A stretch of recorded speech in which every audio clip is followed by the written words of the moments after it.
Happy Victory Monday, Ravens Nation. How are you all feeling after this absolute beatdown of the Denver Broncos? We're going to get into this game. There's quite a few things to cover, and we're going to tackle it in just a second. But before I do that, welcome to Vlog Talk, your home for all things Baltimore Ravens football. If you're a Ravens fan and you're new to this channel, all we do is talk about your favorite team, the best team in the NFL, your Baltimore Ravens. Take a second, like the video, subscribe. We're trying to hit 2,000 subscribers by the end of the season. That was the goal set before the season started. So if you can help me do that, I would genuinely appreciate it. But enough of that. Let's talk about this game against the Broncos. Folks, I thought this was going to be a much stiffer test than it turned out to be. I didn't have a ton of confidence in Denver's offense. But rookie quarterback, even though he's been playing well, just won Offensive Rookie of the Month. They're playing better and better each week, albeit not against the stiffest competition, but still, they won 5 of their last 6 going into this game. The defense was highly ranked, I believe 3rd in total yards given up, 4th in total points allowed this season. And I don't care really who you played. If you're a top 5, in points allowed, that's still pretty impressive. But it turns out that I think 2 things. One, the competition Denver played kind of skewed the stats a little bit to make Denver perhaps a little better than they are. I'm not saying they're a crappy team by any means, but they are obviously not quite in that top tier, that top echelon of teams like the Ravens are. So Denver definitely has some bright days coming. I think Bo Nix is going to be better than I thought he would coming out of college. So, credit to Denver. I think they have a bright future. But let's talk about this Ravens team. The offense as advertised. My goodness. Starting out a little bumpy. Lamar Jackson took his one and only sack of the game on the first drive, which knocked them out of field goal range. And after that, it was freaking pedal to the metal. 7 straight scoring drives from this offense. Well-balanced. Derrick Henry getting involved. Finished with 106 yards on the game, averaging over 4.5 a carry. 2 touchdowns on 23 carries, right in that sweet spot that he needs to be every week. Zay Flowers is the bona fide number 1 guy on this team. Okay, and he has proven that this last 5 games or so. I've seen some fans in social media spaces saying Zay's not really a number 1 guy. Zay's good, but he's not quite that. Folks, Zay Flowers has arrived. He has gotten over 100 receiving yards in 4 of the last 5 games, I believe. The dude is here. And that play he made right before halftime honestly changed the game, because that was a 1-score game at that point. Trying to get down there, maybe to get a field goal. And he stuck his foot in the ground and made an absolute monster play before half, which turned out to be, it was huge. Turned into a 2-score game. Then they come out of half with the ball, and they made it a 21-point game. And it was really game, set, match at that point. Lamar Jackson, 4th career perfect passer rating. What more can we say about Lamar Jackson that has not been said? As I was watching this game, and I was watching Lamar Jackson navigate in the pocket and just deliver dime after dime after dime, I honestly was thinking how lucky we are to have him on our team. How lucky we are to watch this once-in-a-lifetime talent at the quarterback position. My goodness, you run out of adjectives to describe how great Lamar Jackson is in this offense, is just thriving under his leadership at this point. It was such a great bounce-back game a week after they were, quite frankly, embarrassed by the Browns, a team that had no business beating them. I get it's a division rival, but those 2 teams are not even in the same atmosphere, and they were embarrassed. So many missed opportunities, so many miscues, and they came back and rectified that on really all 3 phases of the game. Okay, special teams were better. Defense, which we're going to talk about in just a second, so much better. But this offense, look, when they're on, and nobody can really stop them. The only team that can stop this Ravens offense is the Ravens. We saw that against Cleveland. Their pass rush absolutely affected Lamar Jackson and this offense last week. This week, I'll give you that Denver does not have a Myles Garrett coming off the edge. That's a fact. But the pass protection was so much better, and it allowed this offense to get into a smooth rhythm where he just picked apart the defense for the entirety of the game. So really nothing but great things to say about this offense. Man, so encouraging. Now let's talk about this defense.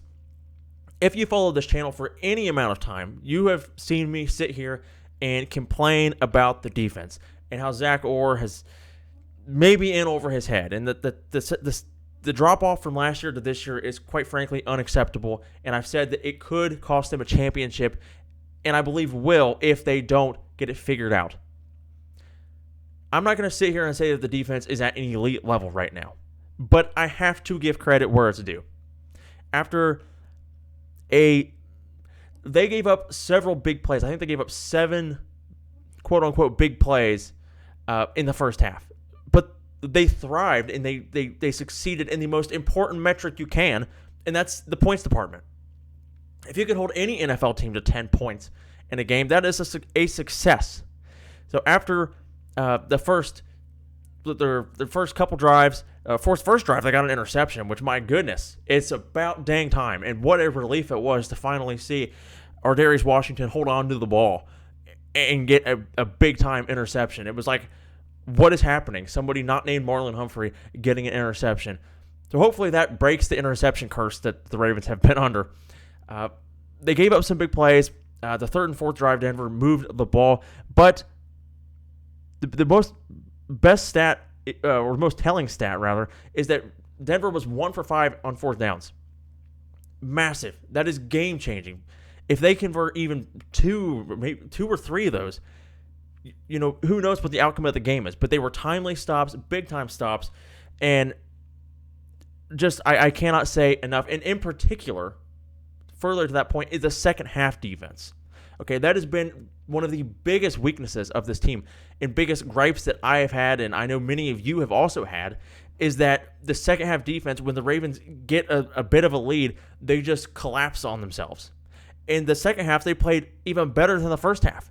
The second half, they looked really, really good. If you look at the Broncos' drives in the second half, first drive of the game after the Ravens went up 31-10, Broncos 3 and out. Ravens get the ball back, go get another touchdown, 38-10. Broncos get the ball back, 3 and out. And in the fourth quarter, they finally were able to string together some drives, 2 drives, 1 for 12 plays, 1 for 9 plays. But both of them ended in fourth down stops in the red zone. And that is what you want to see. The red zone defense was tremendous in this game. Now, am I saying this defense is fixed and it's an elite level? No. But what I'm saying is this was a big step in the right direction. And we're going to see them put up against another massive, massive test Thursday against Joe Burrow, who is red hot right now. And that Bengals offense, which just absolutely cooked the Ravens a few weeks ago. This is the measuring stick test, because Denver, as great as a game as it was, and I'm happy and I'm encouraged. John Harbaugh referred to this as the best, most complete game of the season. I can buy that.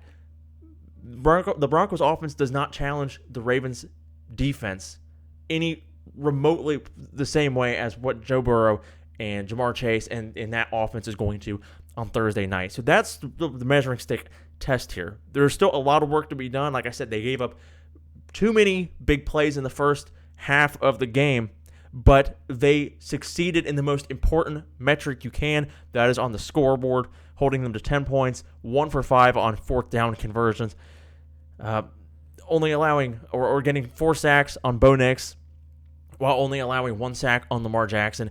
Ultimately, this was a very, very encouraging performance against a team that had been playing well, winning 5 of their last 6 games.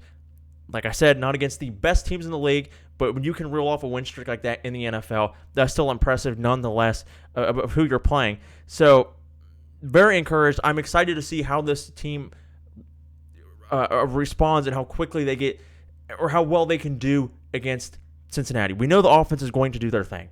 Okay, I'll be curious how they attack the Bengals defense, which was relatively successful through the first, for 4 quarters of the game until overtime. Last time they played, containing Derrick Henry. Are they going to attack the Bengals a little bit differently defensively?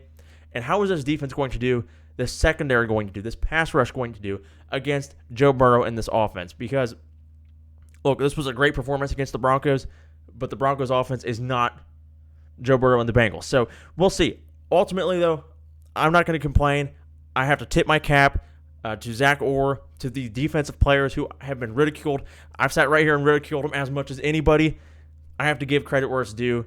Tremendous game, tremendous effort by all of those guys. Now let's see them go do it against a much better offense in Cincinnati Thursday night. Ravens Nation, thank you for tuning in to this video. If you are new to this channel, help me get to 2,000 subscribers by subscribing to the channel. All we do is talk about your Baltimore Ravens. Comment your thoughts about this game down below. I genuinely want to know how you guys feel. What were your biggest takeaways from this game, and what are your expectations for Cincinnati Thursday night? Leave a big thumbs up. Helps us in the algorithm get in front of more and more Ravens fans as we try to grow this platform even bigger. And I appreciate all of you guys that tune into these videos and interact with them by liking and commenting. I appreciate you guys. And I will see you guys all in the next video. Go Ravens!